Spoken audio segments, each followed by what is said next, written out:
عابر! اسفندیار خان نے زنان خانے میں داخل ہوتے عابر کو اونچی آواز میں پکارا۔ اسفندیار خان کی آواز سنتے ہی رزینہ خانم اپنے کمرے سے نکلتی لاؤنج میں داخل ہوئی۔ السلام علیکم مورے! اسفندیار خان نے آگے بڑھ کر رزینہ خانم سے سلام کیا۔ وعلیکم السلام، جیتا رہو تم۔ رزینہ خانم نے اسفند کے مضبوط شانے پر ہاتھ رکھتے اسے دبا دی۔ کیا ہوا ہے؟ تم اتنا غصہ میں کیوں ہے؟ حویلی آتا ہی تمہیں اپنی بیوی کا یاد کیوں آ رہا ہے؟ رزینہ خانم نے ناگواریت سے بولتے اسفندیار خان کے چہرے پر نظر ڈالی جو غصے کی حدت سے سرخ ہو رہا تھا۔ عابر کہاں ہے مورے؟ اسفند نے اپنی ہلکی گھنی پیٹھ پر ہاتھ پھیرتے کافی ضبط سے پوچھا تھا۔ وہ حویلی میں کہیں نہیں تھی۔ اسفندیار خان کا پارا ہائی ہو رہا تھا۔ ہم کو کیا معلوم، تمہارا عورت ہے، تم کو اس کا خبر ہونا چاہیے۔ صبح سے اس نے ہمارا کمرہ میں جھانکا تک نہیں۔ ہم نے کھانا کھایا، دوائی لی، اس کو خبر ہی نہیں۔ کہنے کو ہم اس کا ساس ہے، مگر کبھی اس نے ہم کو اپنا ساس سمجھا نہیں۔ جو دل میں اس کے آتا ہے وہ کرتا ہے۔ صبح نماز پڑھنے کے بعد ہم لاؤنج میں بیٹھا تلاوت کر رہا تھا، تب دیکھا تھا تمہارا بیوی کو۔ کافی تیار تھا، کالا فراق پہنے میک اپ کیے ہوئے تھا، جیسے کہیں جا رہا ہو۔ ہم کو دیکھ کر بھی وہ برچی خانہ چلا گیا تھا۔ سلام تک کرنا اس نے گوارا نہیں کیا۔ رزینہ خانم کی بات پر اسفندیار خان کے چہرے پر غیظ و غضب چھایا۔ وہ اتنی تیار ہو کر آخر کہاں گئی تھی؟ اسفندیار خان نے غصے سے اپنی گھنی بھیڑ پر ہاتھ پھیرتے جھنجھلا کر رہ گیا۔ عابر صبح سے آپ کے کمرے میں نہیں آئی تو پھر کہاں ہے وہ؟ اسفندیار خان نے تیش و اشتعال سے پوچھا۔ اسفند یہی تو ہم کب سے کہہ رہے ہیں، ہم کو نہیں معلوم وہ کہاں ہے۔ اب تو اس کا کالج کا چھٹیاں بھی ہو گیا ہے، اس لیے تم کو کہا تھا اس کا کالج میں داخلہ بند کروا دو۔ کبھی بھی عورت کو اتنا چھوٹ نہیں دینا چاہیے۔ تمہارا عورت اتنا سیدھا نہیں ہے جتنا شکل سے لگتا ہے۔ اللہ توبہ، جیسا سلوک وہ ہمارا بابرک کے ساتھ کرتا تھا، ہم کیا بتائیں تم کو۔ ہمارا بابرک تو ہر وقت عابر کے آگے پیچھے پھرتا تھا، بہت پیار کرتا تھا عابر سے، مگر ان دونوں بہن بھائی کا جو سلوک تھا ہمارا بیٹا کے ساتھ، کیا بتائیں تم کو کس طرح بابرک کو مارا تھا۔ خجستہ کی شادی پر وہ اب اگر اپنا منوکوہا کے کمرے میں چلا گیا تو کیا قیامت آ گیا۔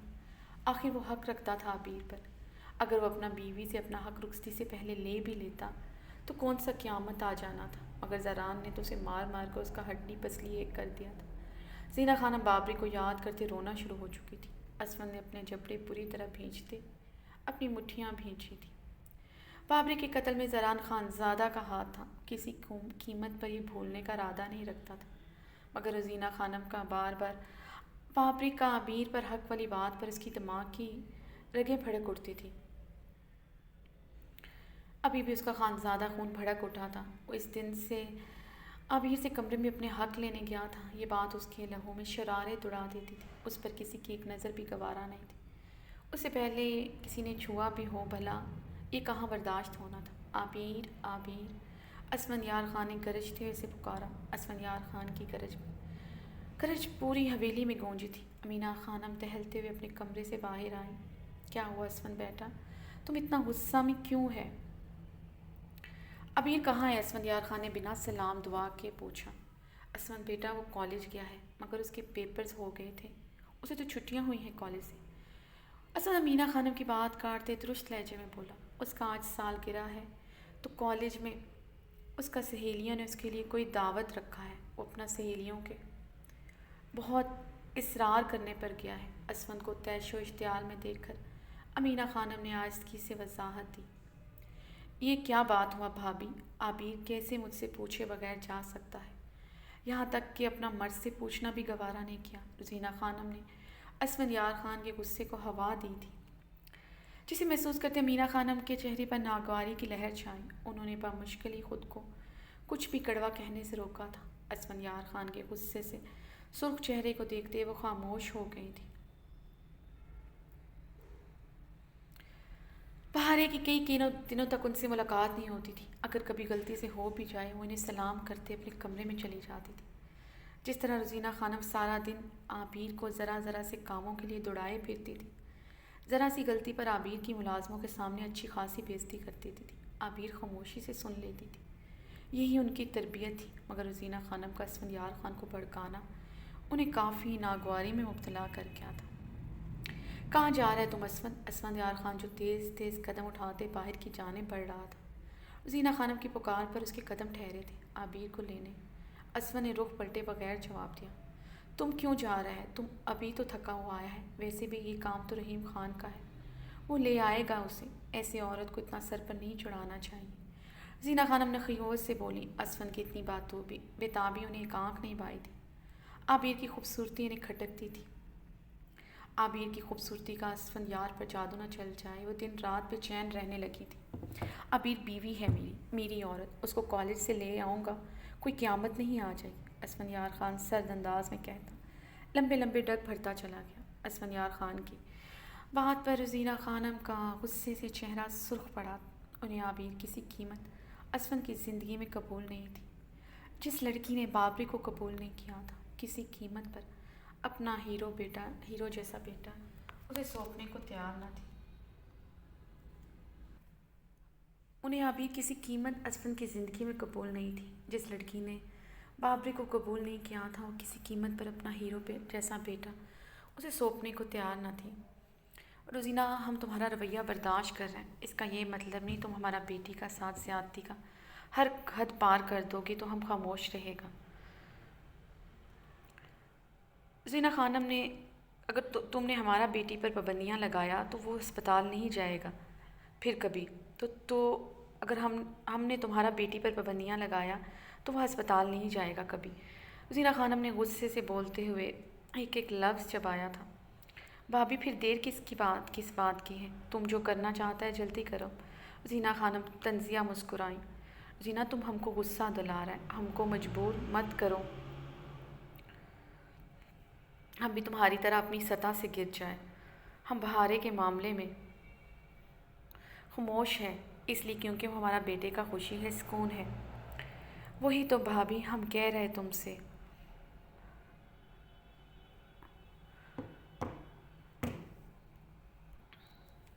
شہرام کبھی بھی بہارے پر تمہارا کہنے پر پابندی نہیں لگائے گا، کیونکہ وہ بہارے پر جان دیتا ہے، یہ تو اس حویلی کا ملازم تک جانتا ہے۔ وہ بہارے کا ایک خواہش کے لیے کچھ بھی کر سکتا ہے، یہاں تک کہ اس کے لیے اتنا بڑا ہسپتال بنایا، مگر ہمارا بیٹا تمہاری بیٹی سے محبت نہیں کرتا، اس نے صرف ترس کھا کر اپنا بھائی کا بیوہ کو اپنا عزت بنایا ہے۔ ہمارا زور پر عابیر کو چھوڑ بھی سکتا ہے، شکر مناؤ ہمارا، ہم اپنا بیٹی کی وجہ سے خاموش ہو جاتا ہے، ورنہ تمہارا بیٹی ایک مرتبہ بیوہ ہو چکا ہے، اب کی بار اس کا طلاق ہوگا۔ روزینہ خانم غصے سے امینہ خانم کی بات کاٹ گئی۔ اگر ہمارا بیٹی کو طلاق ہوا روزینہ، بدلہ میں تمہارے بیٹی کو بھی طلاق ہوگا، کیونکہ تمہارا بیٹی ہمارا شہرام کے لائق نہیں، اس کو ہمارا شہرام کا ذرا برابر پرواہ نہیں ہے۔ کتنے دنوں سے حویلی نہیں آیا، اگر ایسا ہی رہا تم اور تمہارا بیٹی کا غرور ختم ہو جائے گا۔ امینہ خانم نے جواباً روزینہ خانم کو اچھی خاصی سنا دی تھی۔ اتنے دنوں سے یہ سب دیکھ رہی تھی، آج ان کی برداشت کی حد ختم ہو گئی تھی۔ بھابھی، شہرام اس لیے حویلی نہیں آتا، وہ سارا دن تو بہارے کے ساتھ ہوتا ہے، ہم کو بتایا ہے بہارے نے، وہ اپنا حق ادھر ہسپتال میں ہی اس سے لے لیتا ہے، پھر وہ کیا کرے گا رات میں حویلی آ کر؟ وہ ہسپتال کی وجہ سے رات ادھر ہی رکنے پر مجبور ہوئے۔ اتنا بڑا ہسپتال کی ذمہ داری سنبھالنا آسان نہیں ہوتا۔ روزینہ خانم نے بہارے کے کرتوت پر پردہ ڈالتے جھوٹ بولا، شہرام حویلی نہیں آتا۔ یہ بات انہیں بھی کھٹکنے لگی تھی، کل ہی بہارے کی اچھی خاصی کلاس لے چکی تھی اس بات پر۔ امینہ خانم روزینہ خانم کو تعصب سے دیکھ کر رہ گئی، جو کڑوا بولتے بولتے شرم و لحاظ بھی بھول گئی تھی۔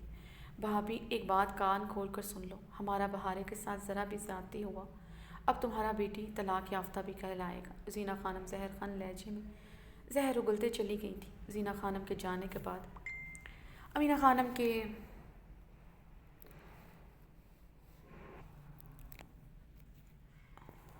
امینہ خانم نے اپنے دل پر ہاتھ رکھتے اپنے سینے میں اٹھتے درد پر قابو پاتے روزینہ خانم کی کڑوی باتوں کو پینے کی کوشش کی۔ وہ صرف عابیر کی وجہ سے خاموش نہیں تھی، بلکہ اپنے بیٹے کا دل بھی اجڑنے سے ڈرتی تھی۔ انہیں اس بات سے کافی تکلیف پہنچی تھی، بہارے اور شہرام میں سب ٹھیک ہے، اپنے بیٹوں کا سکون کتنا معنی رکھتا تھا ان کے لیے، یہ بات روزینہ خانم جیسی زہریلی عورت نہیں سمجھ سکتی تھی۔ امینہ خانم سرد سانس کھینچتے اپنے کمرے کی طرف بڑھی۔ زران خان زادہ گلاس میں الکوہل ملی ڈرنک انڈیل کر ابرش کی طرف بڑھا۔ اس کی کھانسی شدید ہوتی جا رہی تھی۔ سردی سے کپ کپاتے وہ نیم بے ہوش تھی، مگر کھانسی کی شدت اس کے نیم جاں وجود کو بھی جھنجھوڑ ڈالتی تھی۔ زران نے اس کی طرف بڑھتے، اس کے قریب بیڈ پر بیٹھتے، اس کی کمر میں ہاتھ ڈالتے اسے اوپر کو اٹھایا تھا۔ ابرش یہ پی لو، تمہیں افاقہ ہوگا، زران نے نرمی سے کہتے گلاس لبوں سے لگایا۔ یہ کک کیا ہے؟ ابرش نے بمشکل آنکھیں کھولتے اپنے سینے کو جکڑے کہا۔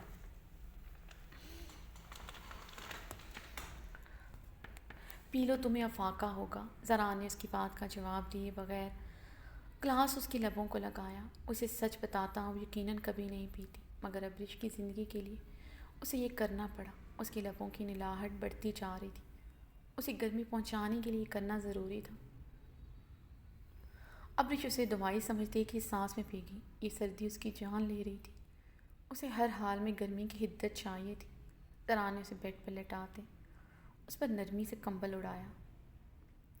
اپنی سائڈ پر نیند دراز ہوتے ابرش کے ٹھنڈے وجود کو اپنی باہوں میں بھرا۔ وہ جانتا تھا ڈرنک نے تھوڑی دیر میں اثر کرنا شروع ہو جانا تھا۔ وہ کافی تیز ڈرنک تھی، مگر اسے یہ ڈر بھی تھا یہ ڈرنک ابرش پر کہیں زیادہ ہی اثر نہ کر جائے۔ نکاح سے پہلے اس ہوٹل کے کمرے میں اس کا بہکا بہکا انداز یاد آیا۔ ابرش کو غنودگی میں جاتا دیکھ کر زران نے اطمینان کی سانس خارج کی تھی۔ اس کا بدن بھی آہستہ آہستہ ہیٹ اپ ہو رہا تھا۔ زران خان زادہ نے نرمی سے اسے خود سے علیحدہ کیا۔ ابرش کے بدن کی گرمی اب اسے بے چین کر رہی تھی۔ اتنی نزدیکی پر خود پر قابو پانا مشکل امر ہو گیا۔ جسم میں سپارک سا ہوا تھا۔ آگ کی بھٹی کی مانند اس کا بدن گرم ہوا تھا۔ وہ شارٹ سے باتھ روب گاؤن میں اس کے ساتھ لپٹی تھی۔ زران جلدی سے اسے خود سے علیحدہ کر گیا۔ اس سے دور ہوتے وہ تکیے پر سر رکھے سیدھا لیٹا، مگر اس کے جذبات عروج پر پہنچ کر اس کے پورے بدن میں طغیانی برپا کر چکے تھے۔ اس کی خوبصورت بیوی اپنی طرف اس کی توجہ بری طرح کھینچ چکی تھی۔ زران نے اس کی طرف رخ پلٹے اس کی پیشانی پر نرمی سے ہاتھ رکھا، جہاں اب ننھے ننھے پسینے کے قطرے تھے۔ ڈرنک نے اپنا اثر کرنا شروع کر دیا تھا۔ زران اس کے پاس بیڈ پر نیم دراز کافی دیر تک اسے دیکھتا رہا۔ اتنی خوبصورت بیوی ہونے کے باوجود اس سے دور رہنا اب اس کے لیے ننگی تلوار پر چلنے کے مترادف ہو رہا تھا۔ اپنے جوان تقاضوں کو سلا سلا کر اب وہ جھنجھلاہٹ کا شکار رہنے لگا تھا۔ ایسے میں ابرش پر اس کا غصہ مزید بڑھنے لگتا تھا۔ امریکہ جیسے ملک میں رہنے کے باوجود خود پر قابو پائے رکھا۔ اب بیوی اسے بے انتہا ظالم ملی تھی، جو بار بار اس کے جسموں میں طغیانی مچا کر اسے بیچ مندار پر چھوڑ دیتی تھی۔ زران ابرش پر ایک نظر ڈالتے کمبل اچھی طرح خود پر لپیٹے اپنی آنکھوں پر بازو رکھے سونے کی کوشش کرنے لگا، جو کہ ناممکن تھا۔ اپنی بے حس بیوی کے اتنے قریب ایک بیڈ پر تو کیا، ایک کمرے میں بھی اسے نیند آ ہی نہیں سکتی تھی۔ تبھی تو وہ 3 ماہ ڈیرے پر گزارنے پر مجبور ہوا تھا۔ زران نے غصے سے جھنجھلاتے ہوئے اپنے سر کے نیچے سے تکیہ نکال کر زمین پر دے مارا۔ وہ آنکھوں پر بازو رکھے سونے کی کوشش کرنے لگا۔ زران خان زادہ کو آنکھیں موندے تھوڑی ہی دیر ہوئی تھی کہ اسے اپنے سینے پر نازک سا بوجھ محسوس ہوا تھا۔ زران نے اپنی سرخ ہوتی آنکھیں کھولی تو ابرش اس کے سینے پر سر رکھے سو رہی تھی۔ زران نے غصے سے جھنجھلاتے ہوئے اسے پیچھے دھکیلا۔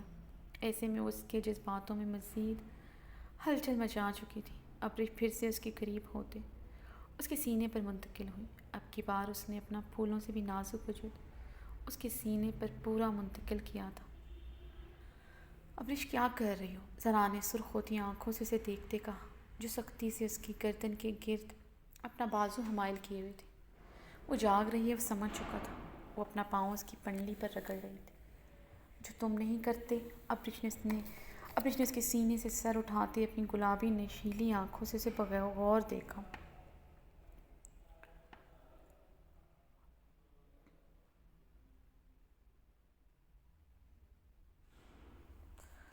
کیا نہیں کرتا میں؟ زران کی نشیلی آنکھوں میں اور بہکے روپ سے زران اس کی نشیلی آنکھوں اور بہکے روپ سے نظریں چرا گیا۔ وہ اس بہکے بے باک روپ میں اور بھی حسین لگنے لگی تھی۔ یہ بھی تمہیں میں بتاؤں تم کیا نہیں کرتے؟ ابرش نے بہکے بہکے انداز میں بولتے زران کے سینے پر اپنے دہکتے لب رکھے۔ اس کی نرم و نازک پنکھڑیوں کے چھونے کی دیر تھی۔ زران کے پورے بدن میں سپاک سا ہوا تھا۔ وہ بہت نرمی سے اس کے باتھ روب گاؤن سینے سے تھوڑا ہٹاتے بوسوں کی بچھاڑ کر رہی تھی۔ ابرش کی لمس پر زران کے پسینے چھوٹے تھے۔ آخر اس کی بیوی کو نشے میں ہی اس پر پیار کیوں آتا تھا؟ زران خود پر قابو پاتے زب سے اپنے جبڑے بھینچ گیا۔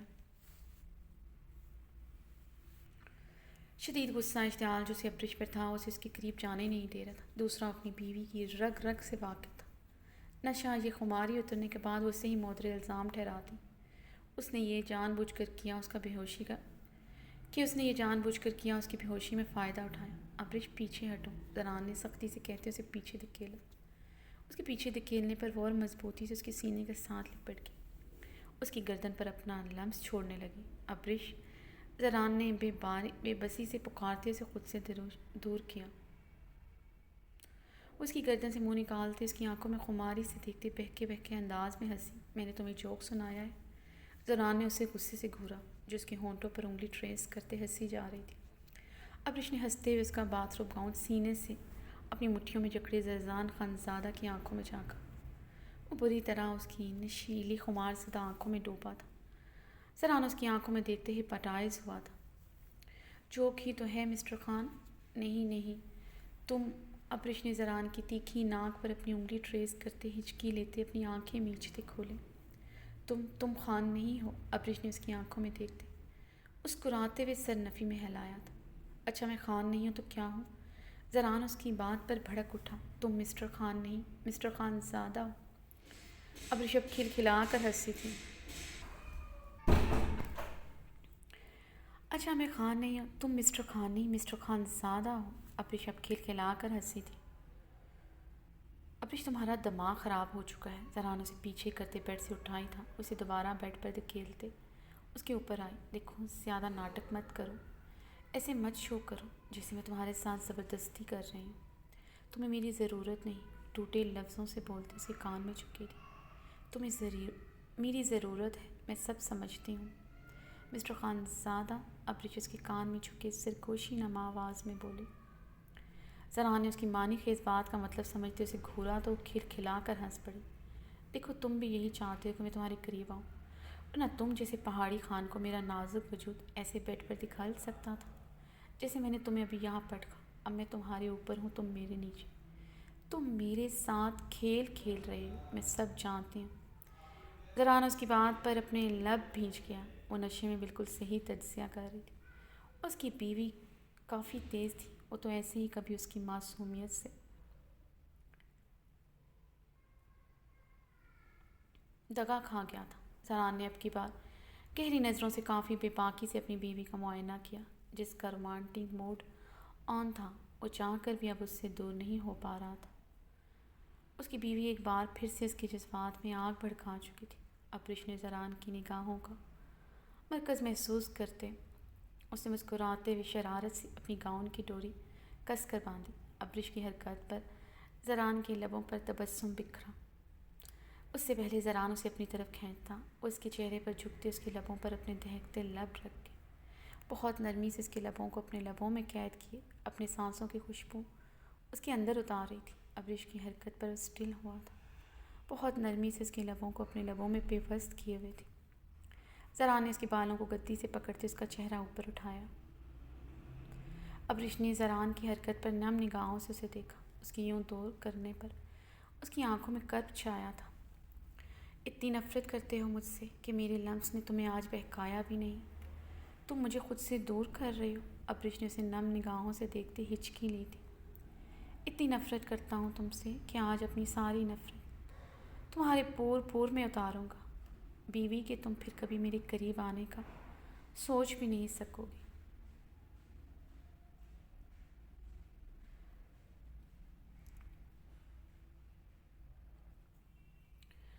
زران رخ پلٹے سے بیڈ پر دھکیل گیا۔ وہ اس کے دونوں اطراف میں ہاتھ رکھتے اس پر جھکا۔ ابرش نے اس کے بعد روب گاؤن کو بٹھیوں میں جکڑے سے مزید خود کے قریب کیا تھا۔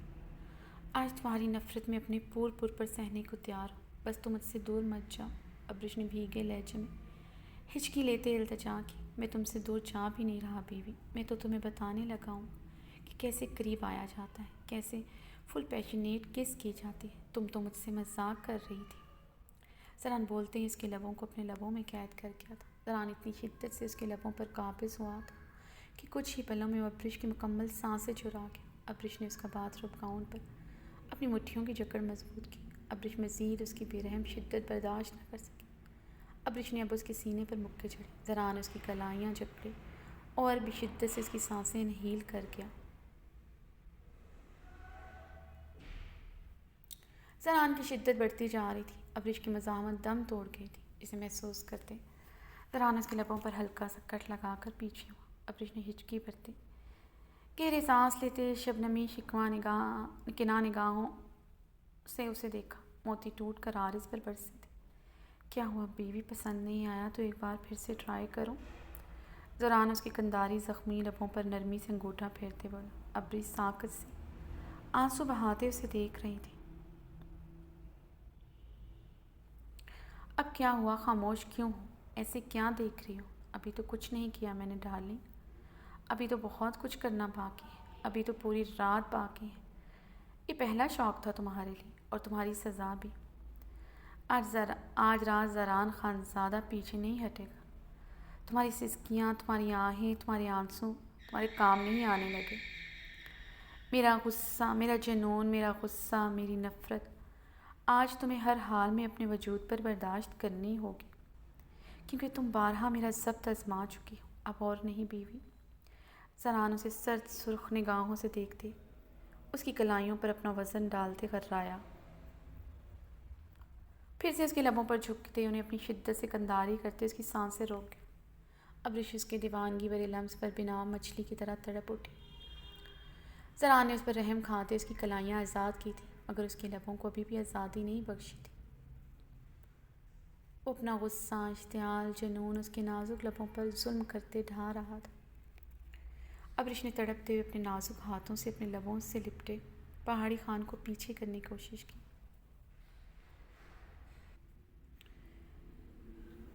پھر سے اس کے ہاتھوں کو تکیے پر پن کیا اور بھی شدت سے اس کی سانسوں کو انہیل کرنے لگا۔ زران نے اس کے لبوں کو چھوڑتے اس کی گاؤن کی ڈوریوں میں اپنا ہاتھ الجھایا ہی تھا۔ زران کے بے رحم لمس سے آزادی ملنے پر ابرش گہرے سانس بھرتی اس کے ہاتھوں کو جھٹکتے اسے پیچھے کو دھکیل گئی۔ اس کے جھٹکنے پر زران کی آنکھوں میں شدید سرخی کی رمق چھائی تھی۔ آج وہ اس کا پیچھے دھکیلنا برداشت نہیں کر پایا تھا۔ زران نے اسے کلائی سے پکڑ کر کھینچتے خود پر گراتے اس کے بال اپنی وحشی گرفت میں دبوچے۔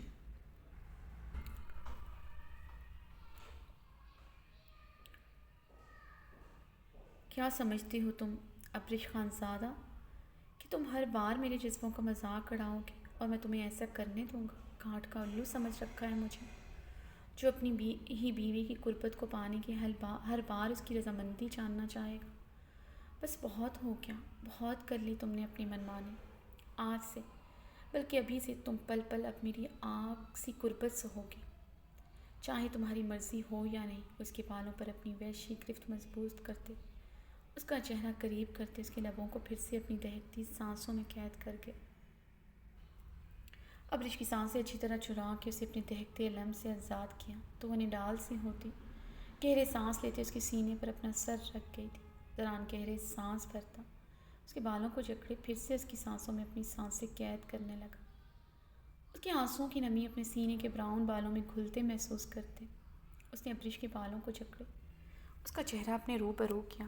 یہ آنسو کیوں مسز خانزادہ؟ شوہر کی قربت پر یہ آنسو کیوں؟ تم دنیا کی واحد لڑکی نہیں ہو جو اپنے شوہر کی قربت سہے گی۔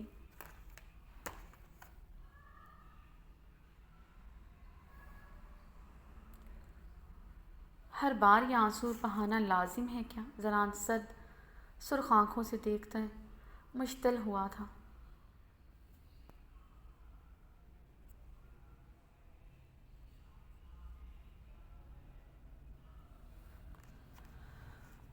میں دنیا کی پہلی لڑکی نہیں ہوں جو اپنے شوہر کی قربت سہے گی، مگر ہر شوہر اپنی بیوی سے ایسے نفرت کا اظہار نہیں کرتا۔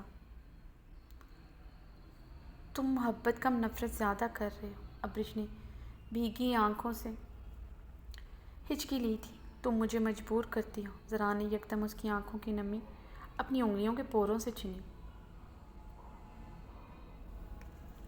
اس کے آنسو اسے اپنے دل پر گرتے محسوس ہوئے۔ میں تمہاری نفرت بھری آگ جیسی قربت بھی سہنے کے لیے تیار ہوں مسٹر خانزادہ، مگر تمہارا سب کچھ صرف میرا ہونا چاہیے۔ میں تمہیں کسی کے ساتھ شیئر نہیں کر سکتی۔ یہ بات ہمیشہ یاد رکھنا۔ ہمارے بیچ کبھی کسی تیسرے کو مت لانا، تمہیں جان سے مار دوں گی۔ بہت محبت کرتی ہوں تم سے۔ ابرش کی آنکھوں سے آنسو گرتے اس کی آرز کو بھگونے لگے۔ ذرا نے گہرا سانس بھرتے نرمی سے اس کی آرز پر بہتے آنسو اپنے ہاتھ سے صاف کیے۔ جانتی ہو تم مجھے ایک نفسیاتی عورت کہتے، مگر میں نہیں ہوں زہران خانزادہ۔ میں تم سے بہت محبت کرتی ہوں۔ میں تمہارے بغیر نہیں رہ سکتی۔ یہ مجھے ان 3 ماہ میں اندازہ ہوا ہے۔ میں تمہاری لاپرواہی اور اگنورنس نہیں برداشت کر سکتی۔ تمہیں کسی کے ساتھ نہیں برداشت کر سکتی۔ وعدہ کرو تم کبھی اپنے مورے کے کہنے پر اس پلوشا سے شادی نہیں کرو گے۔ تم اس سے بات بھی نہیں کرو گے، بلکہ تم اسے اس حویلی سے نکالو گے۔ میں اسے اس حویلی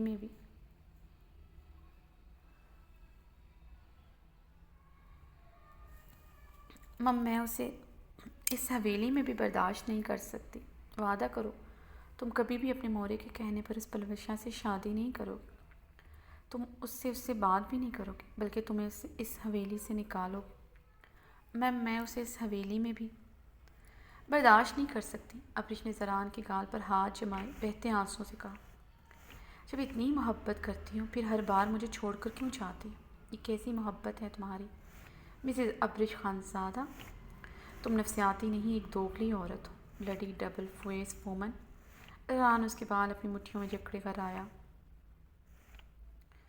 ابرش نے اس کی وحشی گرفت پر سسکی برتے اپنی آنکھیں میچیں۔ آنکھیں کھول کر میری آنکھوں میں دیکھو تم نے مجھے کتنی اذیت پہنچائی، تم نے کتنی بار میرے اعتبار کا خون کیا۔ سوچو کیا گزری ہو کر جب مجھے پتہ چلا تو میں نکاح کے وقت مجھے چھوڑ کر جا چکی۔ سوچو کس اذیت سے گزرا تھا میں جب تم نے بھرے مجمع اسفن سے محبت کا اظہار کیا تھا۔ بولو جو انسان تم پر کسی کی ایک نظر برداشت نہیں کر سکتا، کیسے یہ سب برداشت کرتا ہوگا جب تم خود کو دوسروں کے سامنے عیاں کرتی ہو۔ زران خانزادہ مر جاتا ہے۔ اس کے بالوں پر اپنی جکڑ مزید مضبوط کر گیا تھا۔ زران کی آنکھوں میں بڑھتی سرخی دیکھ کر ابرش نے اب کی بار سسکی بھی نہیں لی تھی۔ کل تم ہوٹل کے کمرے سے بنا بتائے چلی آئی، تمہارے سر سے دوپٹہ اتر جائے میں بے چین ہو جاتا۔ جب وہ تمہیں گالیاں دے رہی تھی، انہوں نے چھوا، تمہیں دیکھا، اس وقت جی کرا تو تمہیں آگ لگا دو۔ ہر بار تم مجھے آگ میں جھونک کر ایسی ہی محبت کا اظہار کرتی ہو، کیسے اعتبار کروں تمہارا؟ زران کی آنکھوں میں لہو اترا تھا، ابرش کی آنکھوں میں آنسوؤں کی روانگی پڑی تھی۔ میں کل نہیں بھاگی تھی، مجھے ماما اور عنایا کو دیکھنا تھا۔ تم بھی تو مجھے نہیں سمجھتے، تم اپنی بہن سے کتنا پیار کرتے ہو، ایک دن اسے نہ دیکھو تم بے چین ہو جاتے۔ کیا ایک مرد کی زندگی میں اس کی فیملی ہوتی ہے؟ میں جس طرح تم سے پیار کرتی ہوں اس طرح اپنی فیملی سے بھی پیار کرتی ہوں۔ ابرش بری طرح سے سکتے رو پڑی۔ زران نے اس کے رونے پر اس کے بالوں پر اپنی گرفت ڈھیلی کی تھی، وہ بری طرح روتے اس کے سینے میں سما گئی۔ میں تم سے بہت محبت کرتی ہوں زران، میں بہت محبت کرتی ہوں۔ اس کے سینے سے لپٹتے بے تحاشا رو دیتی۔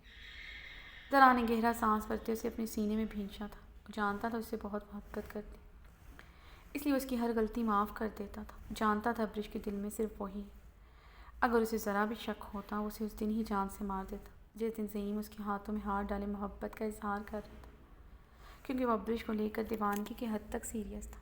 اب تو وہ اس کی عزت تھی۔ اس نے اسفندیار خان سے امریکہ میں ہوئی ملاقات اس سے کیوں چھپائی؟ اسی ایک بات نے اسے مشتعل کر دیا تھا، آنکھ کے بھانبڑ جلا دیے تھے۔ وہ سمجھ گیا تھا ابرش ہی وہی لڑکی ہے جس سے اسفند محبت کرتا تھا، اور یہ بھی ابرش کی اسفند سے امریکہ میں اتفاقاً 1-2 ملاقاتیں ہوئی تھیں جس کا اسفندیار خان نے خود اس سے ذکر کیا تھا، مگر تکلیف ابرش کا اس سے حقیقت چھپانا دے گیا تھا۔ اپنی جان سے بڑھ کر اپنے ہی جگری یار کے دل میں اپنی محبت کا ہونا اسے سولی پر لٹکا گیا تھا۔ اسفند کا سب کے سامنے ابرش کا نام لینا، اس سے شادی کا خواہش کرنا اسے مزید آگ میں جھونک گیا۔ وہ غم و غصے سے پاگل ہو گیا، اوپر سے ابرش کا زعیم سے نکاح کرنا۔ اسے جتنی مرضی محبت کرتا یہ طے تھا، اگر وہ زعیم سے نکاح کر لیتی اسے اور زعیم کو گولی مار دیتا، مگر اسے کسی کا ہونے نہ دیتا۔ ذرا لم بھینچتے ہوئے اس کی ہچکیلیں لیتے وجود کو مزید اپنی باہوں میں قید کر گیا تھا۔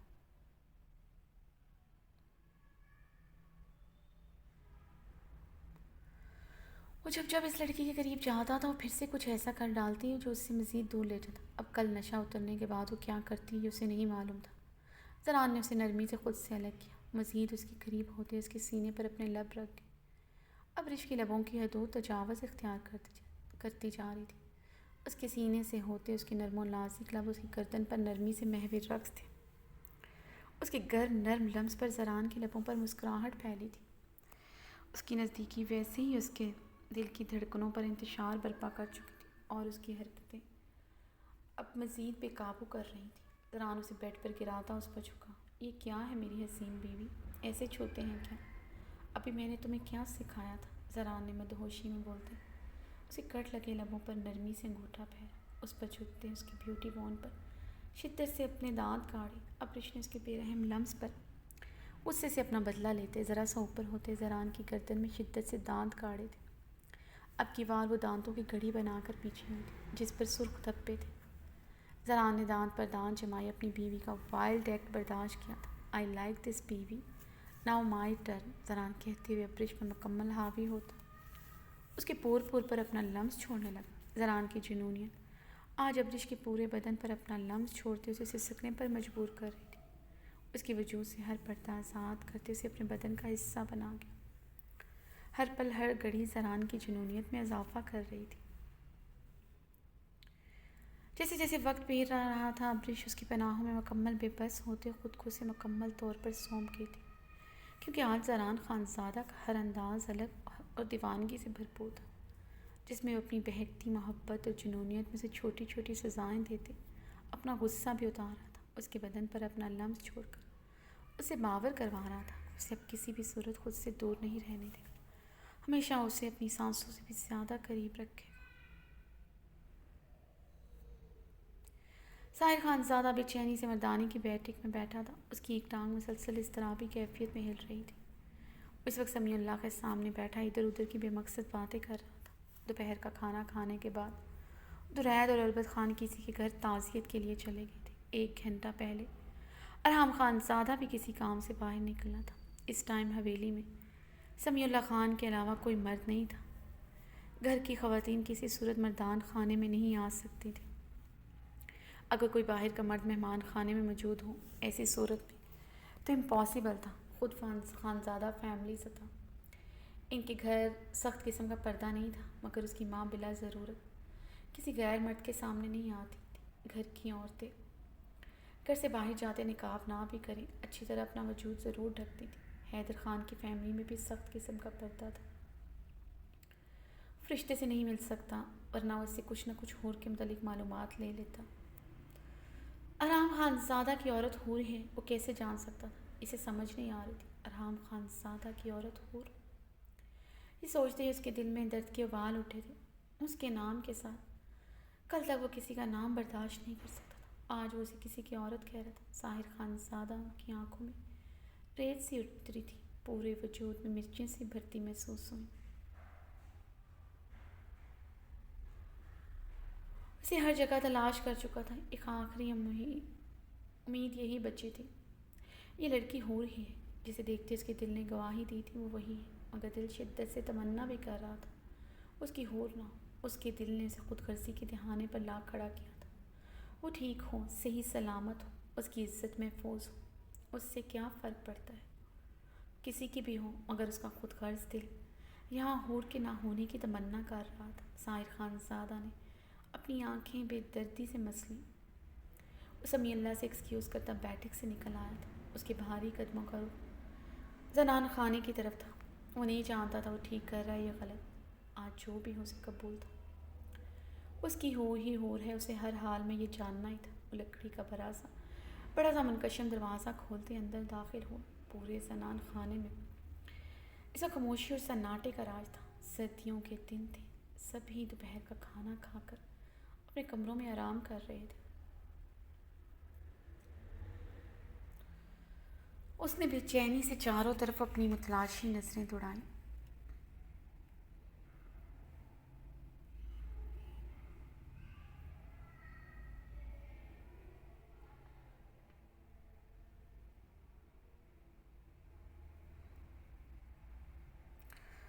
ہور وائٹ کلر کی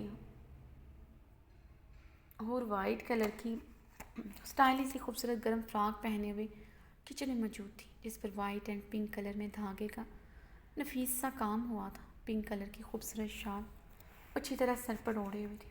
اسے کافی بہت پسند تھی۔ ارحام خان زادہ کو جس دن سے پتہ چلا تھا، اس نے اسے کافی میکر منگوا کر دیا تھا۔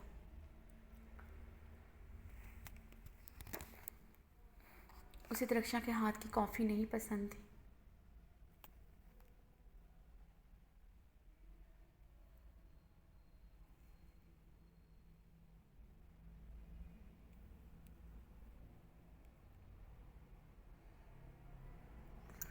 اسے درخشاں کے ہاتھ کی کافی نہیں پسند تھی۔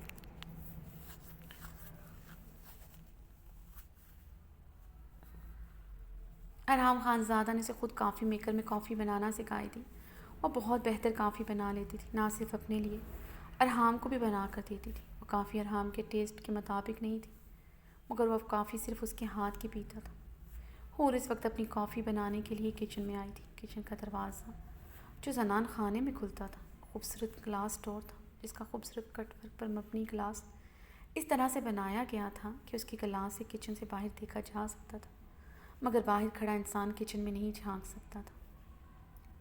اور کافی کا کپ یہ دروازے کی طرف بڑھی ہی تھی۔ لاؤنج میں کھڑے ساحر خان زادہ کو دیکھ کر اس کے ہاتھوں سے کپ زمین بوس ہوا۔ کئی قدم پیچھے ہوئی تھی۔ ساحر خان زادہ کچن کی طرف ہی آ رہا تھا۔ اس سے پہلے وہ کچن کا دروازہ دھکیل کر اندر داخل ہوتا، حور نے جلدی سے آگے بڑھتے کچن کا دروازہ لاک کیا۔ ساحر خان زادہ نے دروازے کے ہینڈل پر ہاتھ رکھتے اسے گھمایا۔ دروازہ لاک ہونے پر بے اختیاری میں اپنا ماتھا گلاس ڈور سے ٹکا گیا تھا۔ اس کی آنکھوں سے اشک رواں ہوئے تھے، جنہیں دیکھتے حور نے اپنی کانپتی انگلیاں دروازے کے گلاس پر رکھی۔ مجھے کیوں ایسا لگ رہا ہے تم یہیں ہو، میرے قریب، بہت پاس۔ مجھے تمہاری خوشبو اپنے پاس بکھرتی محسوس ہو رہی ہے۔ ساحر خان زادہ کی کرب میں ڈوبی آواز سن کر حور دروازے کے ساتھ پشت لگا کر سسک پڑی تھی۔ کیوں ساحر خان زادہ، کیوں آئے ہو تم یہاں؟ کیوں تمہیں اب میری تلاش ہے؟ تمہیں میری خوشبو کیوں محسوس ہو رہی ہے، جبکہ تم مجھے چھوڑ چکے تھے؟ وہ منہ پر ہاتھ رکھے اپنی سسکیاں دبانے کی ناکام صحیح کرتے سوچ رہی تھی۔ واپس آ جاؤ حور، ورنہ تمہارا ساحر مر جائے گا۔ گلاس ڈور کے ساتھ اب پشت لگائے شدت سے روتے ہوئے دبی آواز میں چلایا۔ کیوں واپس آ جاؤ ساحر خان زادہ، میری حقیقت سن کر مجھے چھوڑ دیا، اور جب میں تم سے دور چلی گئی تو تمہیں شاید احساس ہو گیا، تم مجھ پر احسان کرتے میری پہچان کے ساتھ بھی اپنا لوگے، مگر اب تمہاری بھول ہے۔ حور کبھی بھی تمہاری ہوگی، اور ارحام خان زادہ کی ہو چکی ہے۔ ارحام خان زادہ ظالم جابر سہی، مگر اب حور اس کی عزت ہے۔ مجھے یقین ہے وہ میری سچائی جان کر مجھ سے نفرت ضرور کرے گا، مگر مجھے چھوڑے گا نہیں۔ حور منہ پر ہاتھ رکھے سسکتے ہوئے زمین پر دوزانوں بیٹھتی چلی گئی تھی۔ بہت محبت کی ہے حور تم سے، خود سے بھی زیادہ۔ تم کیسے مجھے چھوڑ کر جا سکتی ہے؟ وہ بھی دروازے کے ساتھ ٹیک لگائے زمین پر بیٹھتا چلا گیا تھا۔ کچن میں سنائی دیتی اس کی مدھم آواز پر حور استہزائیہ مسکرائی تھی۔ چھوڑ کر جانے والے شکوہ نہیں کرتے۔ تم نے اور پاپا نے تو سب سے زیادہ مجھ سے محبت کی تھی، مگر تم دونوں نے مجھے دھوکہ دیا، تنہا چھوڑ دیا۔ سلطان احمد شاہ نے میری ماں کو بے وفا سمجھ کر قتل کر دیا، اور تم نے مجھے طوائف کی بیٹی سمجھ کر چھوڑ دیا۔ کوئی فرق نہیں تم میں اور پاپا میں، تم دونوں صرف محبت کا دعویٰ کرتے ہو، مگر اسے نبھاتے کیسے ہے تم دونوں کو نہیں پتہ۔ حور کی بند آنکھوں سے سیال مادہ گرتا اس کی شفاف فارس کو بھوگ ہو رہا تھا۔ وہ کربناک سوچوں کی انتہا پر تھی۔ آ جاؤ واپس حور میرے پاس۔ دیکھو جب سے تم گئی ہو میں دل سے مسکرانا بھول گیا ہوں۔ اب چہرہ دونوں ہاتھوں میں چھپائے پھوٹ پھوٹ کر رو دیا تھا۔ تم تو دل سے مسکرانا بھول گئے ہو۔ مجھے مسکراہٹ ہوتی کیا ہے اس کا مفہوم ہی نہیں پتہ۔ میرے ہونٹ 6 ماہ میں کبھی مسکرائے نہیں۔ وہ دل ہی دل میں اس سے شکوہ کناں انداز میں مخاطب تھی۔ جب سے تم گئی ہو زندگی کا ہر رنگ پھیکا ہو چکا ہے۔ ساحر خان زادہ کو صرف تمہارا ہی چہرہ یاد ہے، تمہارا ہر رنگ یاد ہے۔ ساحر خانزادہ کبھی بھی کسی اور سے محبت نہیں کر سکتا۔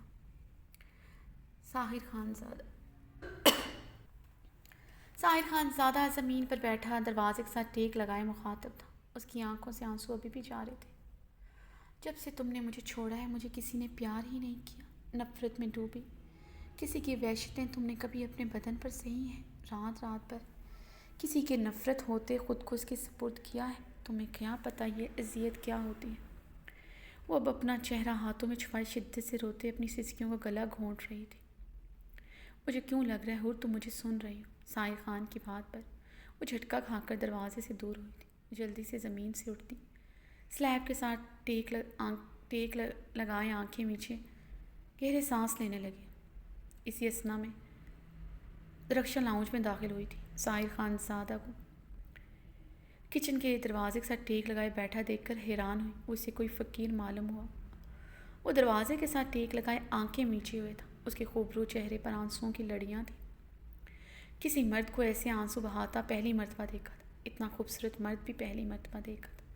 آپ کون ہیں؟ درخشاں نے ہچکچاتے ہوئے اسے پکارا۔ درخشاں کی پکار پر ساحر خانزادہ نے آنکھیں کھولی تھی۔ وہ اپنی آنکھیں بازو سے رگڑتا وہاں سے چلا گیا تھا۔ درخشاں کافی دیر وہاں حیران پریشان ششدر کھڑی رہی۔ کسی مرد کا زنان خانے میں موجود ہونا درخشاں کے لیے کافی پریشانی کا باعث تھا۔ پھر وہ مرد کچن کے پاس بیٹھا رو رہا تھا۔ درخشاں نے کچن کے دروازے کے ہینڈل پر ہاتھ رکھ کے کھولنے کی کوشش کی۔ دروازہ لاک ہونے پر اس نے پریشانی سے کھٹکھٹایا۔ حور نے درخشاں کو دیکھتے جلدی سے دروازہ کھولا۔ بھابھی آپ نے دیکھا کوئی کچن کے دروازے کے پر بیٹھا رو رہا تھا۔ کتنا حیرانگی کا بات ہے، وہ مرد ہو کر رو رہا تھا۔ درخشاں ابھی تک حیرت زدہ تھی۔ حور کی سرخ متور آنکھیں اور کچن کے فرش پر ٹوٹا کافی کا مگ اگنور کر گئی تھی۔ اس کا ذہن تو ساحر خانزادہ میں الجھا ہوا تھا۔ بھابھی ہم نے اس کو کہیں دیکھا ہے۔ ہائے اللہ، وہ تو گانا گانے والا ساحر خانزادہ تھا۔ درخشاں بھی ایکسائٹڈ ہوتے بول رہی تھی۔ وہ رخ موڑے سسک پڑی تھی۔ ہاتھ میں جو کافی گری تھی اس کی جلن اب ہونا شروع ہو چکی تھی اور وہ بہت شدت سے رو رہی تھی۔ بھابھی کیا ہوا؟ درخشاں حور کو سسکتے دیکھتے اس کے قریب ہوئی۔ کچھ نہیں، وہ کافی کا کپ گر گیا، حور روتے ہوئے بمشکل بولی۔ اس کے رونے میں اضافہ ہوا تھا۔ ارحم خانزادہ جو ابھی لاؤنج میں داخل ہوا تھا، کچن سے آتی حور کے رونے کی آواز سن کر پریشانی سے دروازہ کھول کر اندر داخل ہوا۔ اپنا ہاتھ پکڑے بری طرح رو رہی تھی۔ شال ایک طرف کندھے پر جھول رہی تھی۔ سفید فٹنگ فراک میں اس کے نشیب و فراز نمایاں ہو رہی تھی۔ ہچکیاں لیتی تو اس کے بدن کے نشیب و فراز مزید پرکشش لگتے، اس کی بدن کی خوبصورتی میں اضافہ کر رہے تھے۔ براؤن سلکی بال کیچر میں مقید کمر پر بکھرے تھے، کچھ لٹیں آرس کو چھو رہی تھیں۔ ارحم خانزادہ کا اس کا کمرے سے باہر ایسے حلیے میں دیکھ کر خون رگوں میں بھڑکا تھا۔ کیا ہوا ہے؟ ارحم کی سرد آواز پر حور خوف سے اچھلی تھی۔ رنگ لمحوں میں لٹھے کی مانند سفید ہوا تھا، جسے ارحم کے علاوہ درخشاں نے بھی محسوس کیا تھا۔ حور نے اپنی سانسیں روک کر ارحم خانزادہ کو دیکھا۔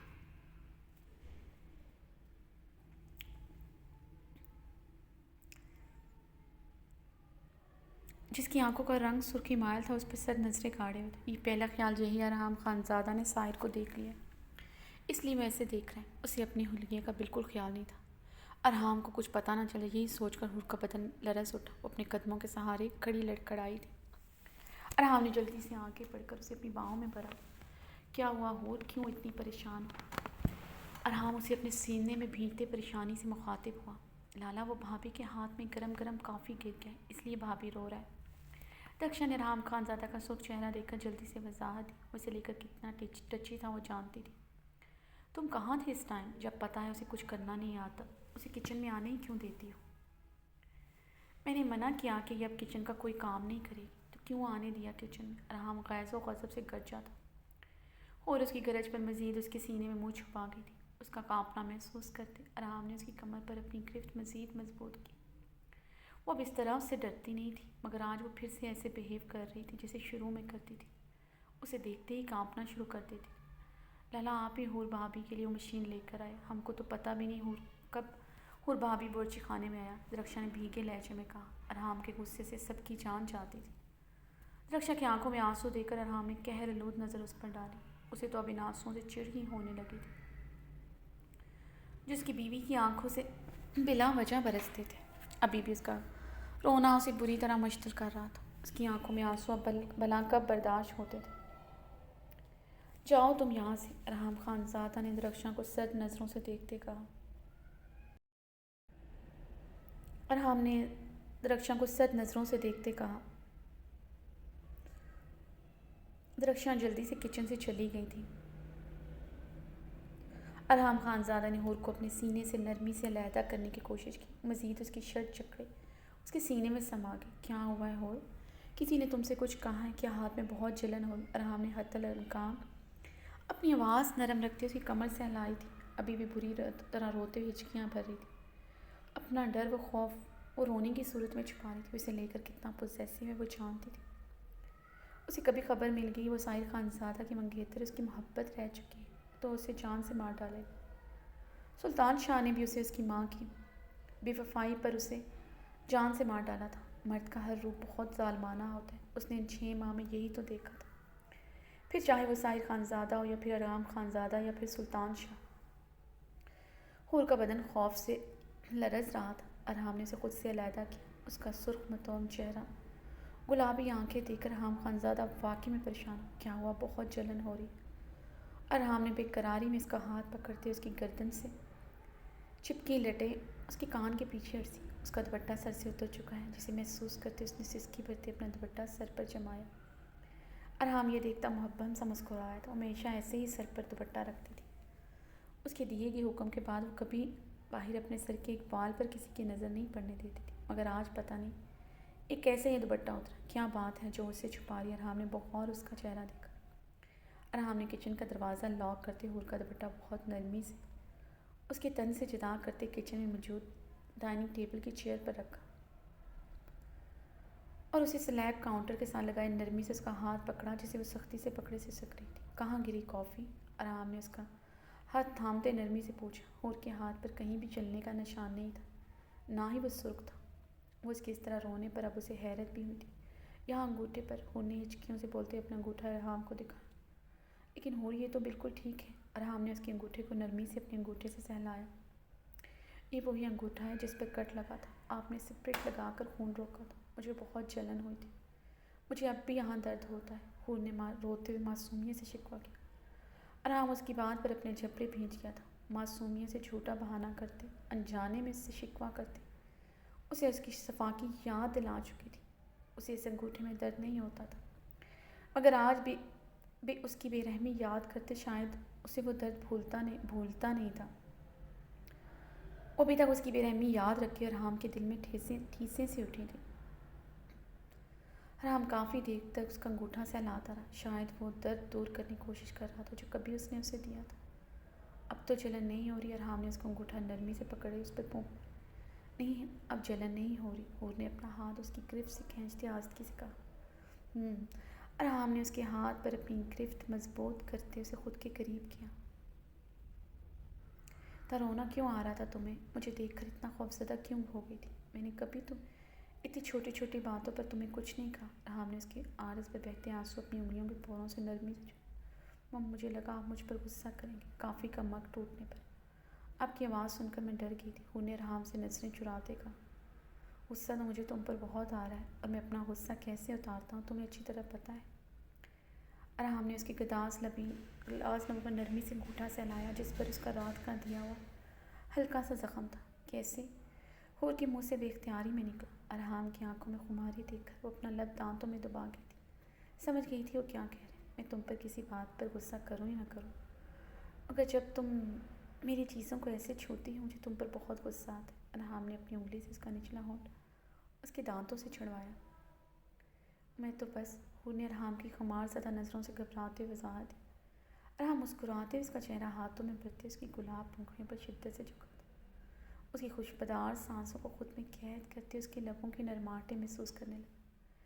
ہور نے اس کی شدت پر ارحم خان زادہ کی شرط دبوچی تھی۔ ارحم بہکتے اسے سلیب پر جھکاتے اس کی گردن پر جھکا۔ اس کی گردن پر جھکے وہ اپنا لمس بکھیرنے لگا۔ ارحم، ہور نے سسکتے اسے خود سے دور کرنا چاہا۔ اس کی کلائیاں جکڑے اس کی گردن پر پہلے سے زیادہ اپنی شدت بکھیرنے لگا۔ ہم لوگ کچن میں کوئی آ جائے گا۔ ہور نے گہری ہوتی سانسوں سے اس کی مزید پیش قدمیوں پر بند باندھتے روکنے کی کوشش کی۔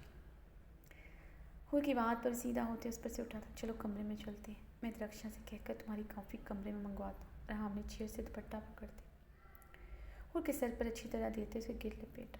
اس کا ہاتھ تھامے وہ کچن سے باہر آیا تھا۔